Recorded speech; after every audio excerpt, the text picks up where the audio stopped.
Hey YouTube, so today we're going to take a look at the 2020 Toyota Highlander XLE. This is actually my rental car for the next couple of days as I am down here in Laredo, Texas.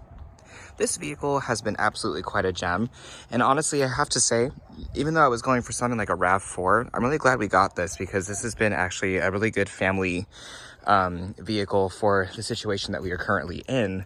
So with that, let's go ahead and talk about a few things that I do like about this vehicle. And additionally, we'll go over some of the features on it as well. With the XLE, it is a step below the Limited. So you're going to be getting a lot of luxury features in here, things that I really do like. And also, too, just the driving of this thing has been amazing. There are a little bit of complaints, mainly in regards to the 8-speed, but we'll go ahead and talk about those as we go forward. So one thing I'm going to go ahead and do is start actually at the rear end and then work my way up to the front. There is plenty of space back here. We do actually have 3 rows, and with the XLE trim, you actually do get 2 luxurious captain's chairs. Now in here, we do have, I do have the 3rd row seats folded down now as we do need to cart a few items. But in this case, as you can see, there's a lot of space back here. Now, in comparison with the generation before, which my step-grandparents actually have, I will say that this one feels bigger, but for some apparent reason, I don't know, it just doesn't feel the same. It feels like a completely different vehicle, which I'm guessing is good, but the styling of it makes the very rear seat headroom a little bit smaller, it feels, much like my husband's Ascent. His is actually like that as well, where you get into the back seat and feel like you're hitting your head on the roof. And this is just going to be an interior shot here. It's not too bad, but when you do actually get the seats pulled up, there is a little bit of a stadium style. And so with that, you do feel higher. It's more exaggerated in my husband's vehicle, but this one's not too far behind. Interior materials, however, and also the interior space back here is phenomenal. It is very comfortable back here. I like the fact that you get your own auto climate back here. And then you also get 2 USB-A ports sitting in the back as well. Easy to get in and out, really easy to transfer. And the door feels pretty solid, even for the back door. Normally they kind of cheap out, but the back door feels pretty solid, and I love the door panel materials. I have become a big fan of all black, just because when you scratch the B pillars, for example, or even the A pillars, which I really like that these ones are upholstered, you tend to notice it more on the beige coloring. But as you can see here, very, very nice. We do have cup holders down in the center, which, you know, honestly, I like that a lot better than having them here. In my partner's Ascent, we do actually have them down in the front where the USB-A ports are, but not in the center. I actually really do like that. But we like the fact that in the Ascent, we can put food there. Moving out towards the front, and this is where things get kind of cool. There's a lot of stuff in here. I just love this car. And I'm not gonna lie, like, mommy wagons were not my thing. But this isn't really like a mommy wagon, but like, you know, like a makeshift minivan for those that don't like minivans. This is actually a really good substitute. It's very spacious, can handle kids, and handles family trips rather well. So getting up into the front here, we do have a leather wrap steering wheel. The seats themselves are leather, and I have to admit, being out here in Laredo, it is really hot. So for example, right now, I would venture to guess it's already starting to creep up into the 70s.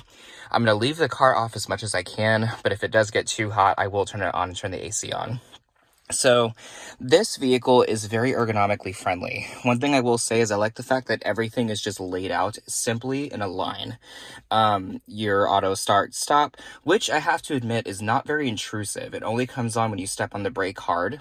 Now, the snow mode, I reckon to guess this does have all-wheel drive, but I would have to verify that just to be sure. And we do also have our traction control button, which is nice to have as a button because most of the time it's in the infotainment system. You do have 3 drive modes: Eco, Sport, and Normal.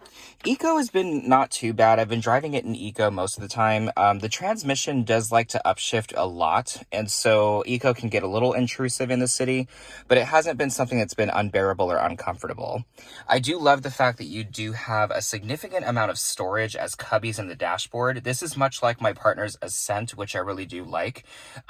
This, however, it's a little bit smaller than that of the Ascent, and the Ascent's a little bit more pronounced, but I do like the fact that it has this leather wrap instead of like a carbon fiber texture, just because I feel like it would scratch a lot more easily. Now, moving into the infotainment system, it is now getting hot, folks, so we are turning on the vehicle. The infotainment system is actually pretty easy to use. Okay, this thing's kind of annoying. When you hear that, you're leaving your lane.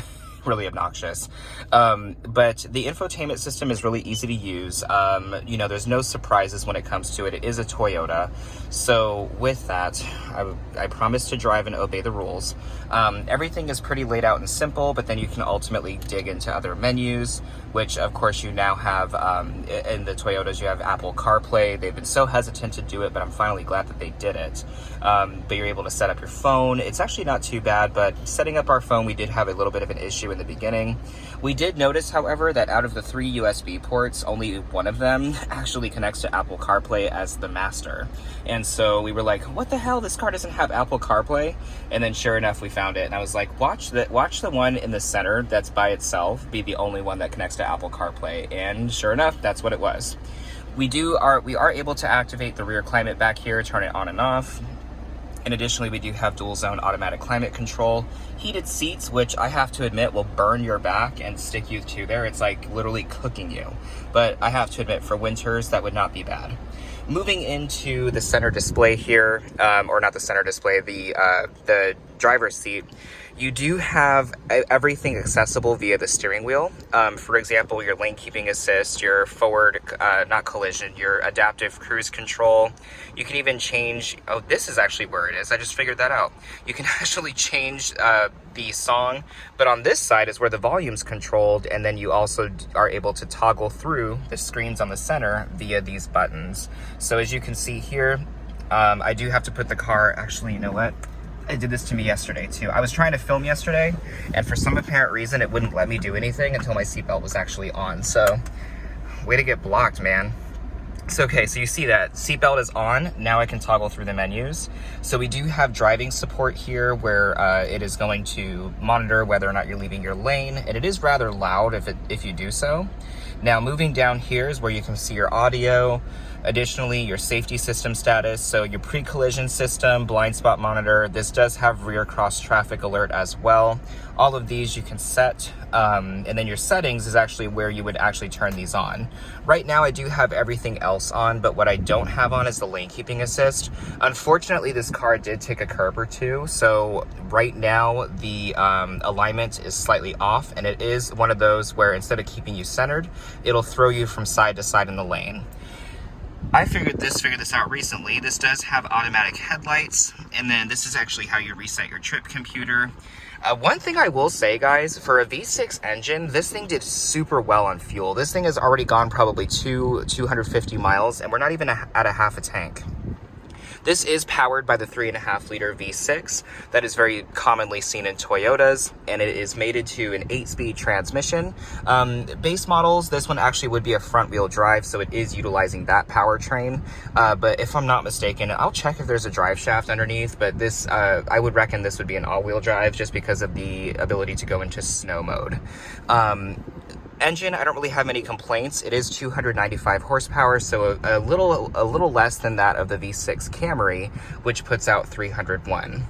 The only thing that I'm not a huge fan of, and it's a love-hate relationship, is the transmission. I actually would prefer the 6-speed transmission, and the reason why is because the first few gears are actually more aggressive on a dig in the 6-speed than this 8-speed.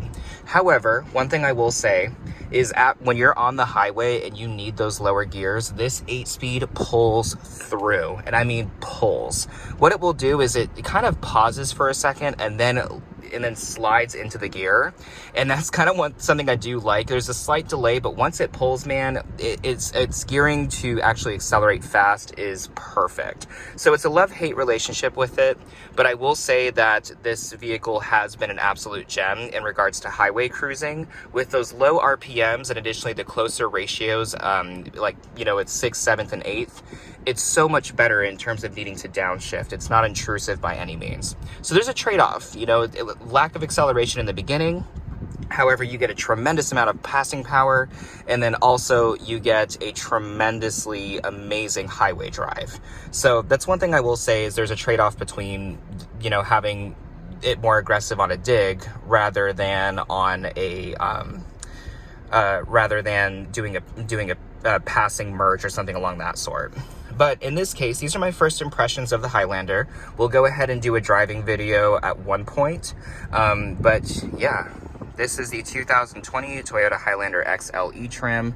And I will say, I really do like this vehicle.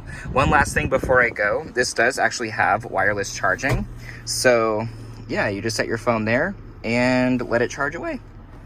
And then also too, my God, look at this, guys. There's so much room down here. It's like a bat cave, but we don't want bats. That's COVID. All right, guys. Well, you guys have a good night, and thank you so much for watching. Talk to you soon.